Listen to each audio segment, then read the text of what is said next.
Hi, welcome back to another episode of BS with Bella. And I'm with my brother Peter here. Hello, Peter. My name's Pete. I play football at the University of Oklahoma, and I'm Bella's brother. So, Pete, when did you get into start playing football? um, I started playing football probably I would say about at age 4. So I started playing flag football in actually Wayne, New Jersey. There's this NFL football flag league that Dad had signed me up for, and a bunch of my friends at the time were also starting to like football and join into football. So I started playing flag football when I was 4, and the first team that I was on was the Detroit Lions. So I remember good memories from starting to play football, and obviously I fell in love with the sport and continue to do it to this day. So But yeah, then you started getting into the other team, right? So I remember kind of vividly when we were younger, you were at the Detroit Lions, but then you went into the Browns. When did you start doing the Browns flag football? yes, yeah. So I was the Detroit Lions um, for a little bit, and then I was the Browns, which became my favorite NFL team, and I was on that team a little couple of years after the Lions, or a short time, and then after I was done being on the Browns, right before I started playing tackle football, I was on the Eagles for a season. So it was a really good experience, just getting to get introduced Is to that the when you game. first came into like loving football too? Is like the flag? Yeah, yeah, so it really started with flag football. Fell in love with that, just playing, and growing up around football. And then, I started to get into the video games. Like, I started to become obsessed with playing like Madden and sports games. So, I think flag football starting out like that, and then just constantly being around it, watching it, playing video games about it. I just fell in love with it and became a vital, important part of my life. So. What about when you started playing on the Browns for the flag football? Is that why you were so attached to the Browns? Yeah, so that was the first flag football team I was on. So I really fell in love. I don't know why. It just I don't know. I ended up liking the team, and then I've been a fan of the Browns ever since. So, but yeah, that's I would say when I was on the Browns, that's really when I fell in love with football. Um, and I don't know. You probably seen the photo around the house, but that flag football photo of me and the Browns when I was like really Yeah, little. Um, that's that's a good picture of a good solid memories memory. from back then. Yeah, good memories from back then. And all my friends used to play, well, started to play flag football. So it was also fun because I was able to make friends and, practice and stuff like that. So yeah. Did you say you were kind of more connected with football when you started doing tackling? Like when you started doing tackle football, did you think your love for football grew more?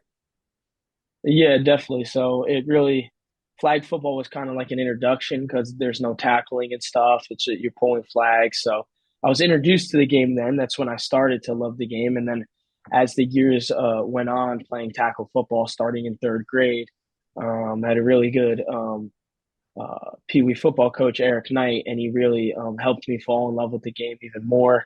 I still talk to him to this day. So, yeah, I would just say, as the years go on, my love for football just grows on and on. And it's really about the relationships you built that makes it so much fun. The game's amazing, but the people you're around is the absolute best. You make so many good friendships Hmm. and relationships with coaches that you still talk to this day, trainers and stuff like that. So that's a really awesome part about the game of football in my eyes. So Well, I obviously know what your childhood was like, but can you kind of touch base on like the EOE growing up when that whole experience and still playing football? Because I know you had to take a break for a while, but kind of your story about that. yeah, yeah. So the first time it really affected me was it was fourth grade. I got really sick close to the last game of the season. It was the Super Bowl, and You I didn't was like play, really, right? really sick. No, I ended up playing, yeah. And then, but right after, well, I made a deal with mom. I said, if you let me play, I'll go to the hospital right after. So, Of I played through, course, mom. yeah, I, Like. I played through being really, really sick. Um, and then we went like straight to the hospital. And I remember just being like really sick. The doctors didn't really know what was going on. They were running like a bunch of tests with like endoscopies and colonoscopies to figure out like what maybe I might be allergic to because they maybe thought it was an add-on to celiac because maybe there was just more stuff developing, but it had nothing to do with celiac. It was entirely new, so I couldn't swallow any solid foods, Yeah. um, and I was You're losing lots feeding of tube, weight. And you right? remember? Yeah. No, I wasn't on a feeding tube, but I was close to at a certain point. Hmm. But if I was on a feeding tube, I wasn't going to be able to play sports, so um, I tried to avoid that as much as possible. So yeah, so after the football season, I think I was in the hospital for like 2 weeks. I can't really Yeah. remember I think it was like like two and how a half long it weeks. was. Yeah, it was like 2 weeks. And actually my Pee Wee football coach, Eric Knight, he actually came to visit me when I was in the hospital. And he gave me a hard drive with all of our fourth grade Pee Wee football games on it so I can watch it while I was in the hospital and just give me something to do. So at the time I was really depressed. I couldn't really do You were much. I also couldn't in fourth grade, so you're like, Yeah, exactly. I couldn't do anything and even after the hospital, like I wasn't really supposed to hang out with people because my immune system was so weak. So even like even if someone came over, I had to wear like a mask and stuff. You probably remember that, probably not as much as me, but yeah, I would have to wear a mask if hmm like they were coming over to hang out because like my immune system was so weak at that time. So then the football season passed. I was still experiencing the same symptoms of not being able to swallow solid foods and yeah. just not knowing what was wrong. A bunch of different symptoms and stuff. But at the time, EOE was like relatively new. Like And that's when mom it's found it, still right? Mom found it. yeah. She ended up finding out because we went to like so I was out of school for like man 2 months. 100 plus days. Yeah. Yeah, 100 plus days. I was close to not graduating the fourth grade because of it, but they made sure so I would basically have like a teacher come to the house and like help me read books and stuff like that. She would help me with like work because I wasn't supposed to be in school. So she would come over all the time and help me with my schoolwork. Catching So up. I was able to end up passing the fourth grade and doing well. We went to like so many doctor's appointments and they didn't know what it was. Some doctors told me that like there might be something psychologically wrong with me, it might be in my head and stuff like that. Yeah, Yeah, that no, happens. let's just make it up in my head.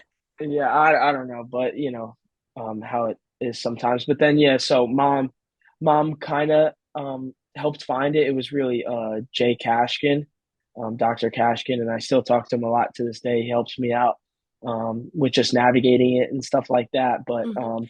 he found What it out, and he was actually mom's doctor, so he wanted to check it out, and then he ended up figuring out. So I was what able to. exactly is EOE?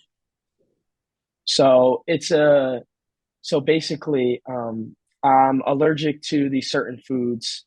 For example, I'm allergic to corn, and the protein that is found in corn, when it's processed and it's eaten in my body, it attracts cells called eosinophils into my esophagus. And when eosinophils, the types of cells, they're not supposed to be in your esophagus, but when they Mhm. are in your esophagus, they cause you not to be able to swallow food. Um, so um, so they basically how they found it out is they just did a bunch of endoscopies and Yeah. lots of scoping to figure it out. It took a while for them to like really figure out everything because it was so much at the time, and like EOE was really new. It's not Yeah. common. I would say it's still very rare, but there's more Even when people I that talk have it. They about know more. you to people, people are like, "What's EOE?" I'm like, "Yeah, my brother's allergic to Yeah, 15 different foods." Like, yeah, can't really pretty just go much. out and eat anywhere.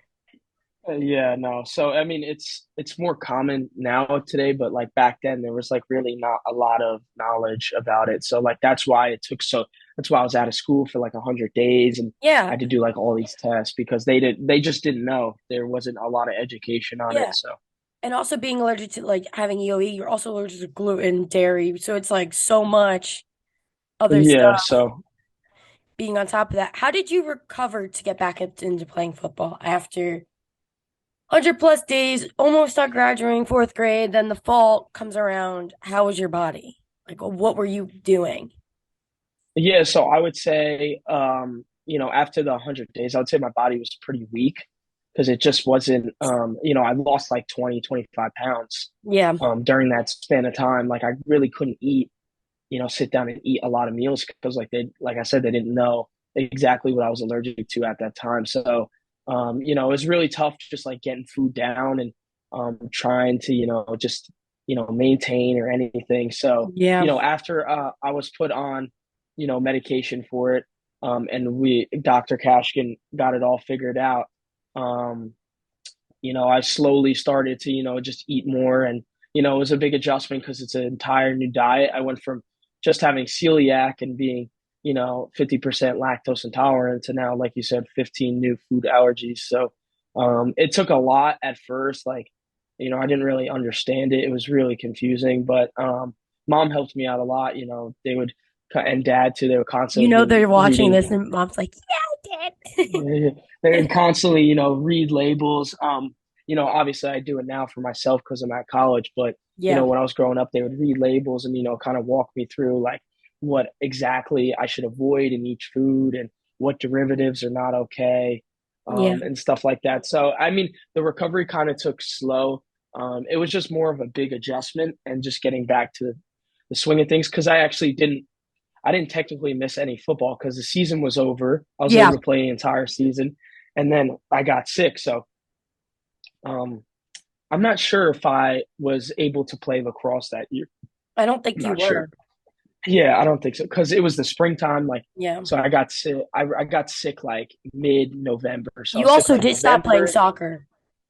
Yeah, November, December, January, and like February was like really the months I was sick in. So I can't remember if I ended up playing Yeah. lacrosse, but and then once my body was back to, you know, just being better and Uh-huh. back to like somewhat stability, I did like a couple football camps in the summer, and that made me get comfortable again. And then, once I was on medication and it was managed, and I was able to play fifth Everything grade, went and haven't, smoother.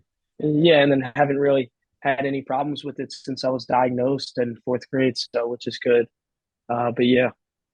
And I know kind of vividly, I kind of remember your high school process.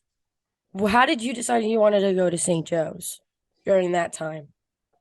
Yeah, so with like the high school decision, it was a big decision because I needed to know like how I was going to manage my food and like if I would be able to store stuff. So actually at St. Joe's, a big reason I went to St. Joe's because it had a great atmosphere, but also Coach Augie Hoffman, he really made me feel comfortable and safe with my, food allergies and my Yeah. medical conditions. And he actually ended up getting celiac disease too. So he was able to, relate on the small scale about what's that's Yeah. like. So he was able to help me out and he was very accommodating. So like I They feel like gave that you was a the biggest room thing was too.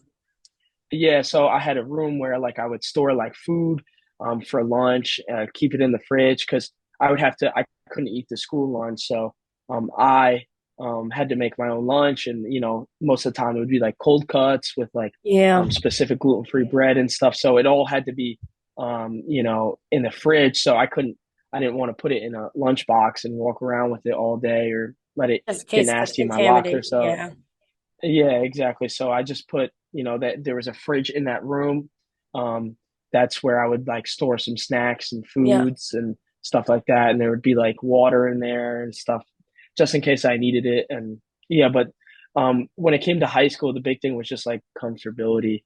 Yeah. Um, you know, just being able to be comfortable and um, not feeling like it A was an burden. obstacle. Yeah. Yeah, just being able to, focus on school and play football and, being able to manage that easily. So that Yeah. definitely helped. And it was a big reason why I chose there. And how was your high school career during your football season? It Like was good. you were on Yeah, varsity your freshman year. yep. So I ended up making varsity my freshman year at the end. I got pulled up. I didn't play in any games, but I just practiced my Hmm. freshman year on varsity just to get used to it, and that was a privilege. Coach asked specific players to get pulled up and practice and get to used to varsity and stuff. And freshman football was good. It was a fun experience. Not as intense as varsity. Yeah. But it was a good experience. Those are the guys you came in with. And for everyone that's listening that doesn't know, I went to all boys Catholic school, so our school is really centralized around like brotherhood. So freshman football was fun. I made some of my best friends there, like really solidified my relationships with guys like that. Yeah. And like I said, it was a fun experience. Not crazy intense, but then sophomore year, um, I didn't start, but I played a lot on varsity. I started a few games at outside linebacker or Hmm. the free safety position. Um, and we lost our rivals on the 1 yard line that year. But my freshman year, we ended up winning the state championship against Bergen Yes. Catholic, I didn't remember that. 13-0, and that was a great experience because the rest of my high school career I didn't win a state championship. So that was like a great moment to cherish. That was like a super really fun season. Um, and then so like I said, sophomore year we lost to our rivals, and then COVID hit, so we only played like 8 games. It was a really weird season. We played a bunch of different opponents, like at a conference. So we played like the Hun down in Princeton, New Jersey, which is like a private school, Yeah. post grad, I believe. So we played So it was them, like none of the teams and that really would like be in your schedule. yeah, not usually. So, but we played all the normals. We played Bosco once. Yeah. We played a Bergen Catholic once, DePaul. So we still played Yeah.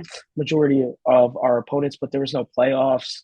And it was just a challenging year because we had to get our temperature taken, before practice, and everything had to be a certain length. And if someone got COVID, then if you were in Isn't it contact, funny you to had think to about it be out. now? How that's like kind of Yeah, stupid. it's crazy. Just the times we're in, and like all the rules, like if you were in contact, like I said, you would have to like sit out. And that was a big part of the vaccine. Why I got the vaccine was Hmm. because of the football season, because if you didn't have it, um you would be out for like 2 weeks if you came in close contact. But if Wasn't it like you five had the days? vaccine, yeah, if you had the vaccine, then you would only be out like 4 or 5 days. So there was like a real difference in like the Yeah. duration of time you're out. And my junior year was a really important part of recruiting.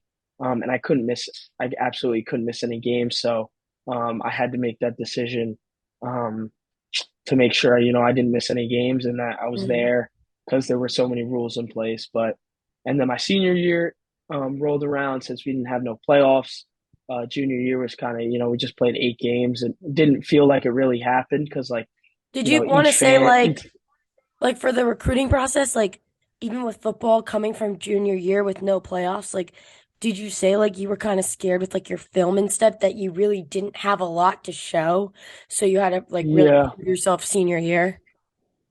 yeah, definitely. So that was that you hit it right on the spot. So yeah, junior year when we played in 8 games, but like it didn't even feel like it happened. It wasn't really a lot of film because usually, seasons like 11, 12 games. So you have those extra games to, really put your best plays in, and stuff like that. In the summer, I had the summer going into junior year, I had a quad injury. So um that I missed some time practicing in the summer.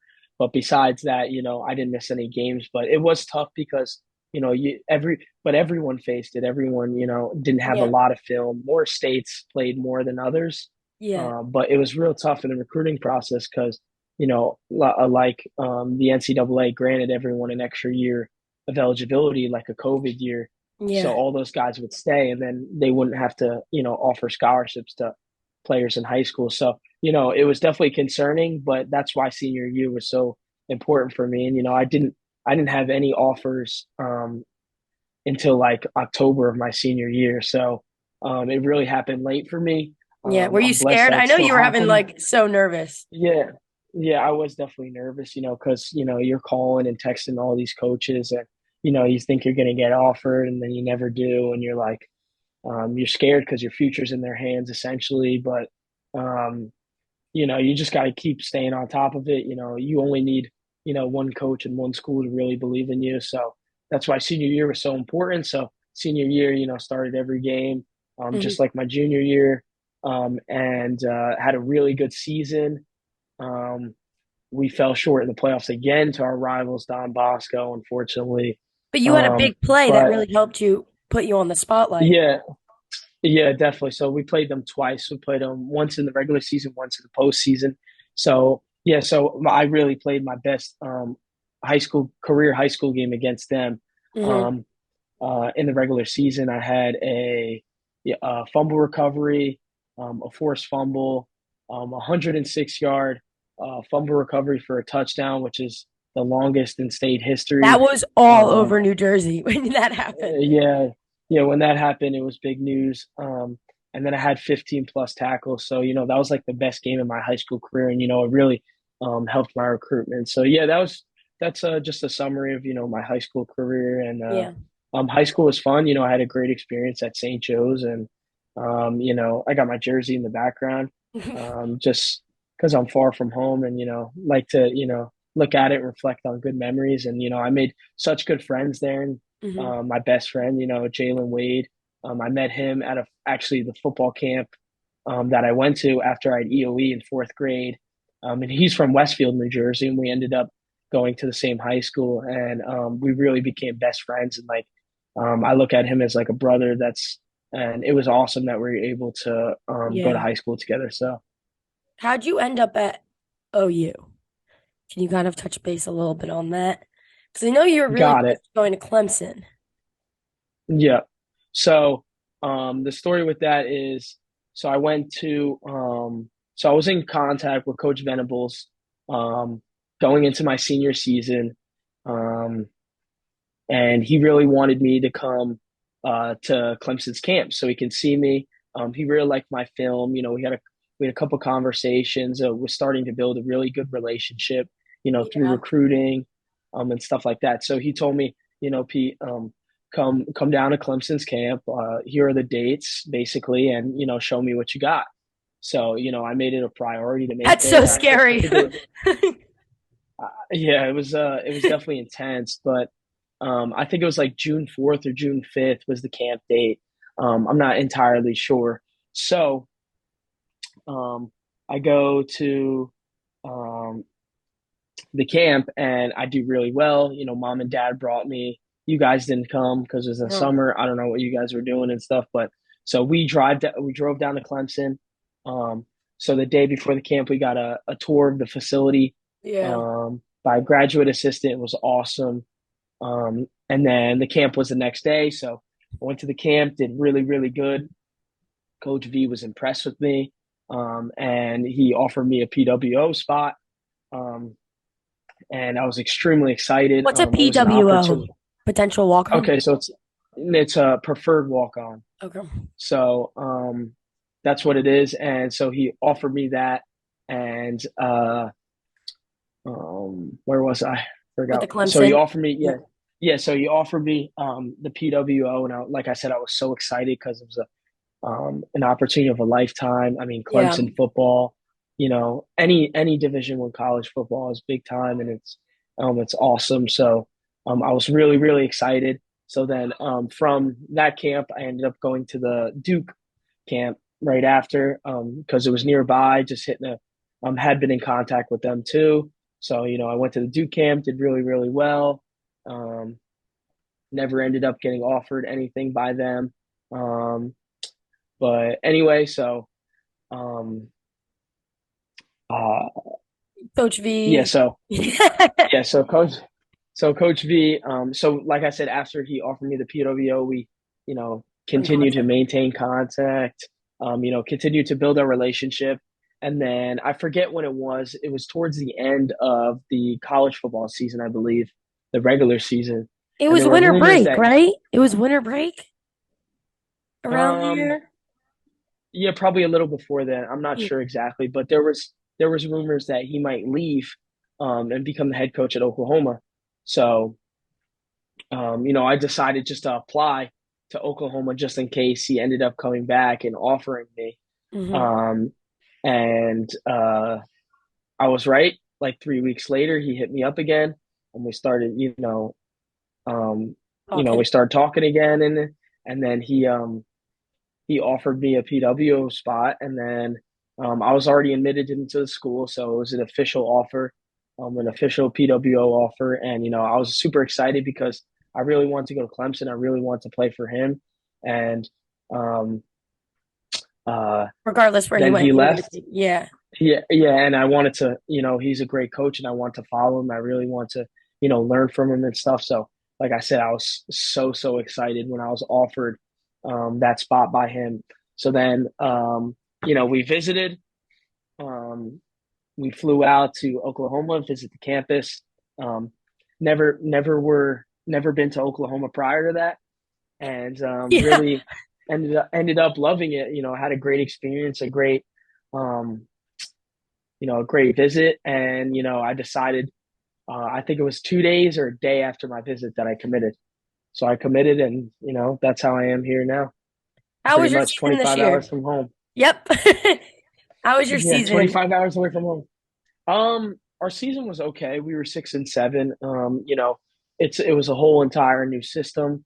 So we had some things to work out and stuff. We made a bowl game down in Mhm. Orlando. We played in the Cheez It Bowl versus FSU. And it was a great experience. It was a fun week. You got a bunch of Unfortunately, stuff we from them lost. too. Yeah, I got like a Cheez It watch, a backpack. So we got a bunch of nice bowl gifts for making it to a bowl game. And then we went to Universal for a day, which was awesome. SeaWorld. You were No able to go to Disney. downtown Disney. We didn't end up going to Disney, but me and a few of my teammates went to downtown Disney just to walk around. And it was fun. It was a great experience. The bowl game, and then it wasn't the best season. It wasn't what we were hoping for, but Mhm. we're improving every day, and we're gonna have a great year this year. So yeah, How many? So you're a red shirt now, freshman. You did it at the end of yep, last season. So how many games did you play in your freshman year? Or yeah, or what games did you play got it. So I played against Kent State, in? Nebraska, So two, um, yeah, Baylor. three. Okay. I believe that's it. So if you want a redshirt as a freshman, you have to play in four or less games. So I was able actually to play in one more game, but it didn't end up happening. So I was able to redshirt smoothly with no problems, Yeah. which was good. And that's common. Most of the time, if any dude played under 4 games, they usually just automatically redshirt them. So it Yeah. basically just grants you an extra year eligibility. So it's 5 basically like, years.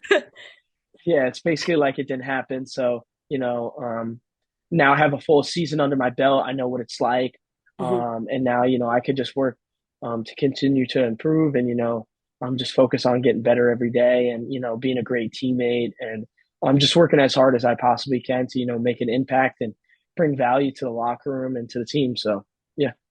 And how was your college? Like I know like probably coming from high school game to a college game is a little much different. Were you scared? Yeah. Like you got to prove yourself, right? Being a freshman as well. Yeah, I wouldn't say I was scared, but I would say it's definitely always intense. Going from high school to college, the schedule is a lot different. Mhm. It's our livelihood. We're playing football and doing preparing Student and athletes. meetings 20, yeah, pretty much 24/7. So, there's not really much free time Mhm. compared to high school where, you went to practice, you had some meetings, you lifted occasionally, and then you played the game. So it's a lot different. And I wouldn't say I was scared. Um, I just didn't know what to expect because you never been in it, and even though it's so intense, it's absolutely awesome. It's a great experience, and it really makes you a better football player, and a better student too, because you got to juggle all these assignments while being able to practice. So it really Yeah. helps with time management, and I feel like the game of football, helps you out with life, and it teaches you a lot of life lessons, and it definitely helps you. So How are the football facilities? They're amazing. So just to like walk through it, we have our indoor turf, Everest Training Center. We'll practice in there when it's like thundering and stuff like that. Other sports use that building too. Track uses it too. It's Yeah. it's a nice, turf Oh, you field. have a golf, We like a little golf thing? Yeah, we have in our players lounge we have a golf simulator. Um, we have a golf simulator, a basketball shooting hoop thingy. Um, what else? We got a PlayStation, an Xbox, a Yeah. pool table. So we got a bunch of stuff. There's players always in there, doing stuff. The golf simulator is really popular, and then there's always guys playing video games and basketball. And then actually in the back room of the players' lounge, we have water beds. Oh So my it's like a God. heated wall. It's a heated water bed that's like really comfortable, and it like promotes recovery. Yeah, so it's really cool. The facilities are awesome. We have a cold and hot tub. Oh my God. Um, and then it's got like an Oklahoma logo on the back, which is really really That's cool. probably so Um, nice.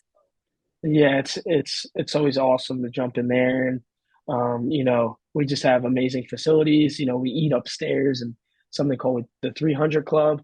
Mm, We got our weight room and then our small turf and the Switzer Center, which is where the locker room is, and the yeah. hot tub and cold tub. The training rooms in there too.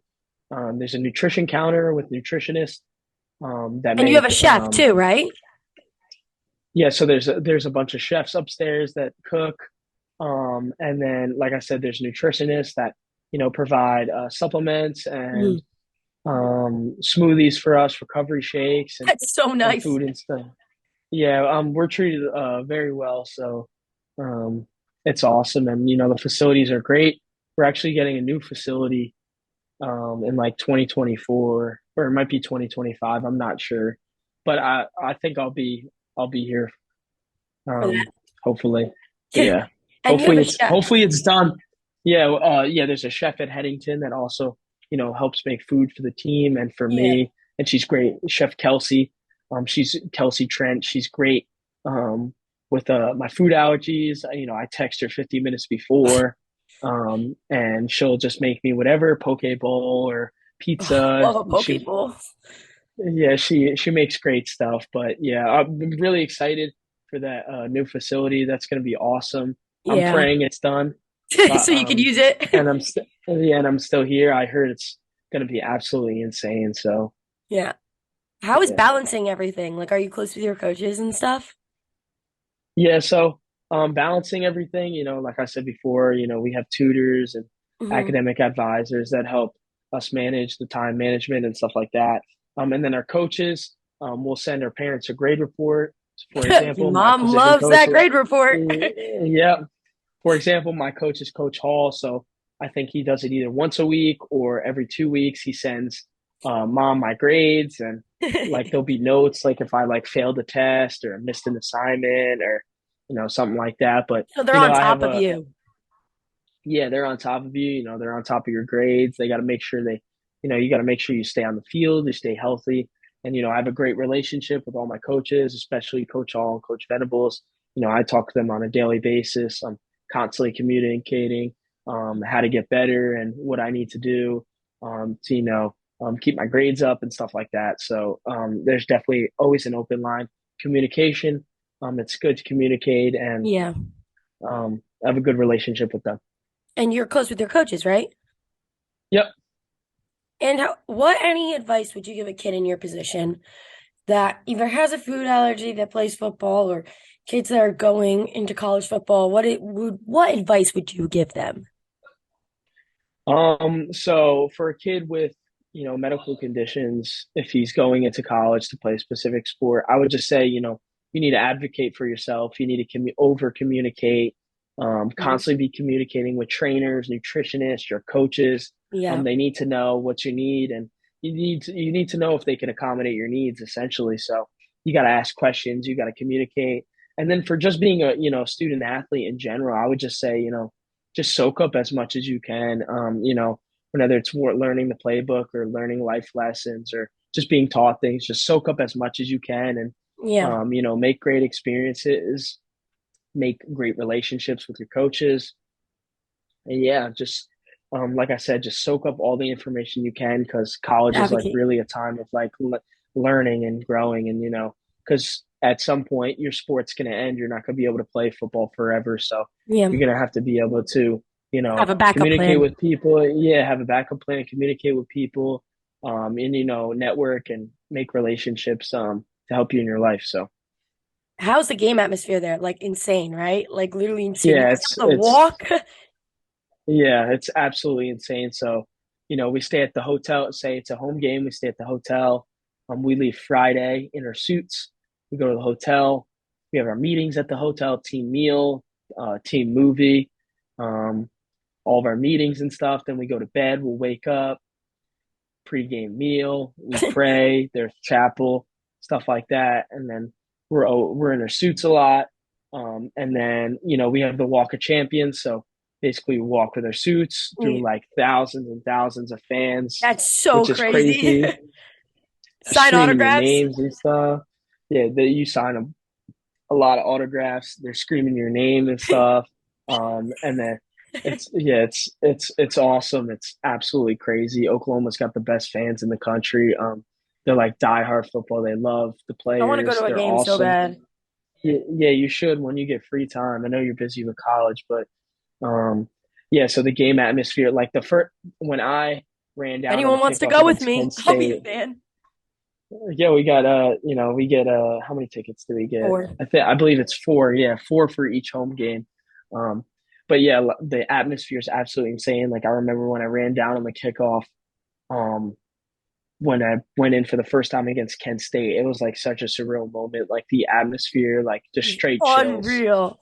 like the energy and like we have like these LED lights in our stadium that like were flickering. Yeah, it's awesome. And like there's so many fans. It's so loud. It's a great atmosphere. Do you want to go in the NFL after college? Like, would you think about that? Yeah, definitely, definitely. I mean, that's the dream. That's what the dream has been since I was 4 years old. So it'd be great. It would be awesome if I would be able to achieve that dream of playing in the NFL. Yeah, Um, But if that doesn't work out, I either want to be a coach or something like be that, and involved. I'll figure it out. Yeah, because I love the sport, and I love relationships and impacting people. I think it's important to pay it forward to what you accomplish in your life, and help others um, to be able to do the same. So yeah, Well, thanks, Peter, for coming on BS with Bella. you are very welcome. You had a great set of questions Oh, along. did I'm I? surprised you didn't. We didn't mention mom at all. I know. She's definitely like waiting. She's like listening with her ears, like, hi, Who do you mom. th- Who do you think mom's favorite child is? So you. Like, don't even go You there. think so? You think Yes. so? Yep. Who do you think dad's is? Me. By far. Me. Really? So Ted's in Teddy's the no middle. favorite. Ted's just there. I wonder what he's up to right now. Probably playing Roblox or something. I don't Well, know. Who knows? thanks Or for. riding his bike somewhere. Oh, yeah, for sure. Well, thanks for Yeah. coming on BS with Bella. We're going to lose our time soon, but I'll catch you guys next Thursday. Bye.